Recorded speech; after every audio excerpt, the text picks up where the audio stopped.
Hello student, I am Kapil, your chemistry teacher. Today we will discuss next lecture of some basic concepts in chemistry. Class 11th में first lesson आपको जो study करना है some basic concept in chemistry. एक बार ये lesson आपको समझ में आ गया तो कोई भी प्रॉब्लम आपको केमिस्ट्री क्लास 11 के किसी भी लेसन में नहीं आनी है, क्योंकि इसका नाम ही है some basic concept in chemistry. हमने इसमें 2 लेक्चर्स आपको पहले से पढ़ाया जा चुका है। 2 लेक्चर। फर्स्ट लेक्चर में मैंने chemistry, what is chemistry, different uses of chemistry, उसके बाद मैंने सेकंड लेक्चर्स बताया matter, types of matter, category of matters, ये सारी बातें हमने एक्सप्लेन किया। कुछ पुरानी बातों को हम बताते हुए जो आप क्लास 9 में स्टडी कर चुके हैं उसी के आगे हम बढ़ते हैं। तो स्टूडेंट्स ध्यान दीजिएगा, मैटर की जब बात आती है तो इसको हमने क्लास 9 में बहुत ही अच्छे तरीके से स्टडी किया है। मैटर्स जो है 2 पार्ट में कैटेगराइज किया गया है। फिजिकल प्रॉपर्टी, मैटर 2 प्रॉपर्टी को फॉलो करता है, physical property and chemical property. Chemical property, physical and chemical property. Matter की फिजिकल प्रॉपर्टी जो है 3 टाइप की एग्जिस्ट करती हैं। वैसे तो मैटर जो है टाइप्स ऑफ मैटर 5 टाइप्स के हैं। 4th टाइप्स आपका है प्लाज्मा एंड 5th टाइप है बोस-आइंस्टीन एंड कंडेंसर। तो स्टूडेंट्स में 2 जो है बोस-आइंस्टीन कंडेंसर और प्लाज्मा को हम स्टडी नहीं करते हैं, जो ब्रीफली स्टडी करते हैं। मेन जो है हमारा वो 3 है, solid, liquid and gas. Okay, बहुत अच्छे से हम जानते हैं। सॉलिड की बात करते हैं जिसके particle very close to each other. Liquid के पार्टिकल थोड़ा सा इससे दूर होते हैं, इनके बीच थोड़ी स्पेस होता है। गैसेस में very far away one particle to another compared as solid and liquid. Okay, ये सॉलिड, लिक्विड, गैस है, इसकी सारी प्रॉपर्टी हमने एक्सप्लेन किया था अपने लेक्चर में। केमिकल प्रॉपर्टीज को 2 पार्ट में डिवाइड करते हैं। फर्स्ट आपका है एलिमेंट,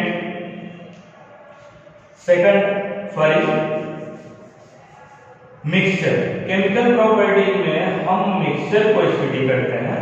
और सेकंड जो है आपका क्या है, pure substance. Okay, pure substance, very important, pure substance. मैं थोड़ा क्लासिफाई कर दे रहा हूं।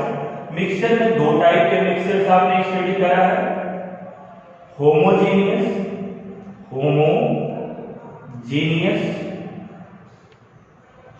And heterogeneous. Okay students, homogeneous and heterogeneous. Pure substance 2 type का हमने स्टडी किया है। First type element and second type is compound.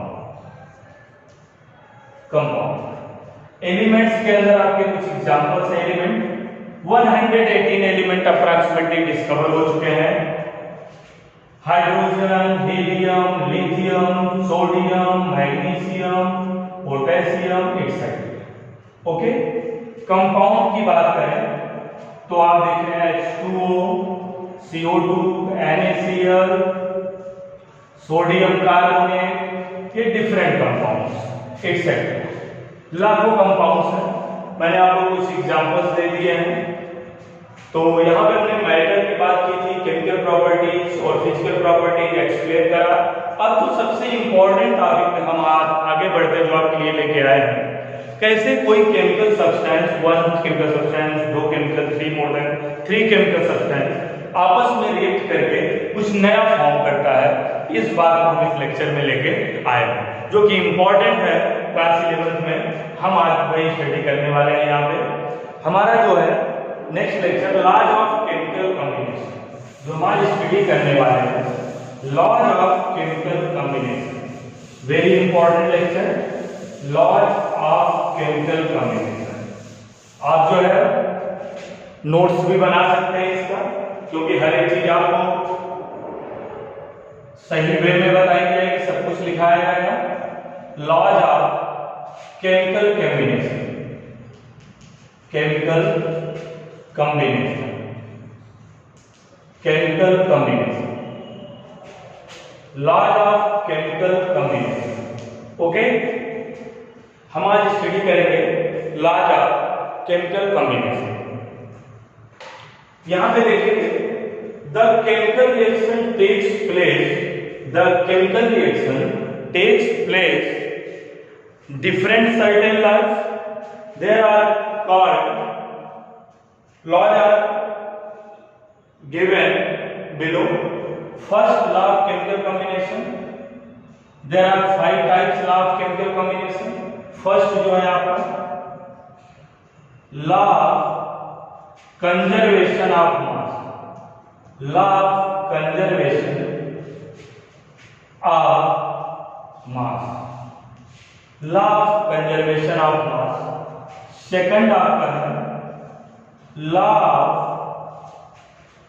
Definite proportions, law of definite proportions. Third आपका जो है very important, law of multiple proportions, law of multiple proportions, law of multiple proportions. आपका जो fourth है law of reciprocal proportions, reciprocal proportions, law of reciprocal proportions. Fifth जो है आपका law of combining violence, law of combining violence, law of combining violence। law of combining violence को एक नाम से और हम जानते हैं गे-लुसैक लॉ। ये गैसियस लॉ है, इसको दिया था गे-लुसैक ने, गे-लुसैक लॉ। ओके, यहाँ पे there are 5 types chemical combination के लॉज हैं। Law of conservation of mass, law of conservation of mass, law of different proportions. आपने क्लास 9 में स्टडी कर रखा है, यहाँ और डिटेल हम इसको स्टडी करेंगे। ओके, सबसे पहले हम स्टडी करेंगे लॉ ऑफ कंजर्वेशन ऑफ मास। पहला टॉपिक हमारा होगा आज का law of conservation of mass, law of conservation of मास। तो देखते हैं लॉ ऑफ कंजर्वेशन ऑफ मास, देखते हैं इसका क्या है law of conservation of mass. This law was proposed by Lavoisier. Lavoisier एक साइंटिस्ट थे जिन्होंने इस लॉ को प्रपोज किया, law of conservation of mass. Law of conservation of मास में जो टोटल मास ऑफ रिएक्टेंट होता है equal to total mass of product होता है। मेटल का यहाँ पे जो है मास चेंज नहीं होता, both side reactant or product side elements are equal also, reactant and product side, compounds, atoms, ये सब जो भी चीजें हैं सबका मास हम जब इक्वल करेंगे रिएक्टेंट और प्रोडक्ट साइड तो हमें क्या मिलेगा, इक्वल मिलेगा। ओके, देखते हैं स्टेटमेंट लिखते हैं in a physical or chemical change, in a physical or chemical change, in a physical or chemical change, total mass of reactant, total mass of reactant equal to total mass of product, total mass of product। Okay, statement क्या है law of conservation of मास का, in a physical or chemical change, the total mass of reactant equal to total mass of product. Second statement भी है इसका, law of conservation of mass का, mass cannot be created nor destroyed. This is very important statement. mass को are करके मैं लिख देता हूं, दोनों स्टेटमेंट आप अपने माइंड में रखिएगा. mass cannot be created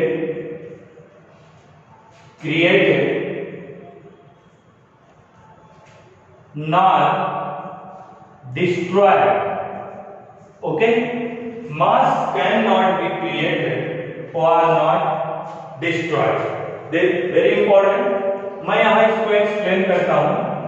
आपके पास सपोज करिए दो कंपाउंड्स या एलिमेंट्स हैं ए और बी, आपस में कंबाइन होकर क्या बना रहे हैं, ए बी. ओके, तो लॉ ऑफ कंजर्वेशन ऑफ मास, ये आपका बिफोर रिएक्शंस जो हम केमिकल सब्सटेंस लेते हैं उसे हम बोलते हैं रिएक्टेंट. तो हम लिखेंगे मास ऑफ रिएक्टेंट. ओके, ये हमारा क्या है, प्रोडक्ट है, ये हमारा क्या है, रिएक्टेंट. यहां पे लिखेंगे mass of product. Okay, mass of reactant equal to mass of product. अब हम आगे बढ़ते हैं और एग्जांपल्स इसका देखते हैं. इंपॉर्टेंट एग्जांपल्स आगे बढ़ के देखते हैं इसका क्या होगा.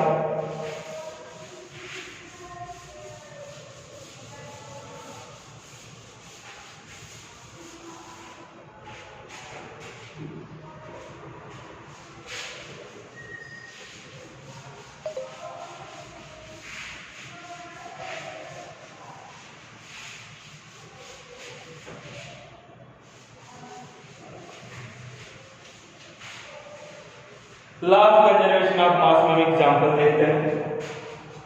Okay,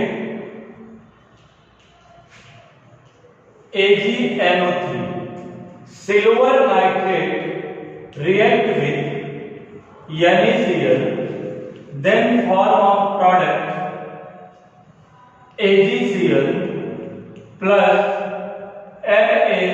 NaNO3. AgCl plus NaNO3 sodium nitrate. Okay, मैं आगे की बात करता हूं. AgNO3 plus NaCl, AgCl plus NaNO3. Okay, silver nitrate का हम मास फाइंड करेंगे. सिल्वर का होता है 108. आपको मैंने सबसे पहले बता दिया पिछले लेक्चर में और 9th में भी आपने स्टडी कराया है कि किसी कंपाउंड का एटॉमिक मास कैसे निकालते हैं. ओके, सभी एटम का हम जो भी एटम्स या एलिमेंट्स प्रेजेंट है सबका मास लिखते हैं और सबका सम कर लेते हैं. ओके, हम आपको यहां बता देते हैं कैसे निकालेंगे मास ऑफ AgNO3, कैसे निकालेंगे. ओके, यहां राइट करेंगे आप atomic mass of Ag plus atomic mass of sodium, sorry atomic mass of nitrogen plus oxygen के 3 एटम्स हैं, इसको लिखेंगे 3 into atomic mass of oxygen. 3 into atomic mass of oxygen. तो एटॉमिक मास ऑफ सिल्वर 108. मैंने देखो एक elements के बाद दूसरे एलिमेंट को जब भी राइट किया है उसके बीच में क्या लगाया है, प्लस. सिंपल रूल है, सभी एटम का हम मास राइट करते हैं और सबको प्लस कर देते हैं, हमारा एटॉमिक मास आ जाता है 108 प्लस एक नाइट्रोजन का 14 होता है प्लस ऑक्सीजन का 3 into 16. ये क्या हो जाएगा आपका टोटल मास. टोटल मास निकल के आया आपका, ऐड कर लेते हैं 108 प्लस 14 प्लस 48, यह आ जाएगा 107.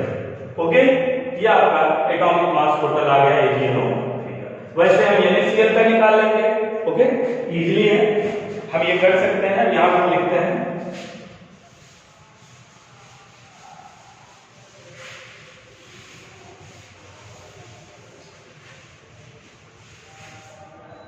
देखिएगा यहां पे 170 हो गया सिल्वर नाइट्रेट का मास. उसके बाद NaCl का जो है 58.5 हो जाएगा. कैसे होगा, NaCl का सोडियम का होता है 58 और सॉरी सोडियम का 23 प्लस Cl का क्या होता है 35.5। जैसे आप देखिए सोडियम का क्या होता है 23 और इसका 35.5। ओके, दोनों ऐड किया हमने 58.5। फिर रिएक्टेंट साइड हो गया, फिर मैं प्रोडक्ट साइड बढ़ता हूं 108 प्लस 35.5, इसको ऐड कर लेंगे क्या आ जाएगा 85341 103.5 सिल्वर नाइट्रेट सोडियम नाइट्रेट का ऐड करते हैं 23 प्लस 14 प्लस 48। ओके, क्या हो जाएगा 8 4 12 12 3 15 5 4 1 5 5 1 6 6 2 8 85। ओके, तो हम यहां देख लेते हैं mass of total mass of reactant, total mass of यहां लिख लेते हैं, थोड़ा आगे हो गया है, टोटल मास ऑफ रिएक्टेंट क्या हो जाएगा total mass of reactant 170 plus 58.5। क्या वैल्यू भाई 170 प्लस 58.5। ओके, चेक करते हैं, ये आपका आ गया 8 7 5 12 और आपका हो गया ये 7 5 12 2.85 228.5 आ गया मास of reactant. Mass of product देख लेते हैं, अब इधर आगे मास ऑफ प्रोडक्ट चेक करते हैं, मास ऑफ प्रोडक्ट क्या होगा 143 प्लस 85.5 भी है, साथ में ऐड कर लेते हैं 0.5 का एडिटिव रहेगा 5 3 8 8 4 12, यह आपका हो गया 2। ओके, तो मैं देख रहा हूं मास ऑफ रिएक्टेंट और मास of product will be equal, दोनों इक्वल होंगे और तो मैं कर सकता हूं this equation follow of law of conservation of मास।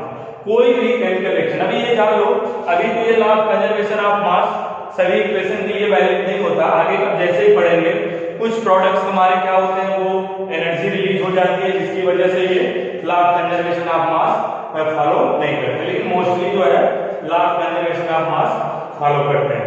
तो हमें एक जनरल बात जाननी है, मास ऑफ रिएक्टेंट और मास ऑफ प्रोडक्ट क्या होगा इक्वल होगा।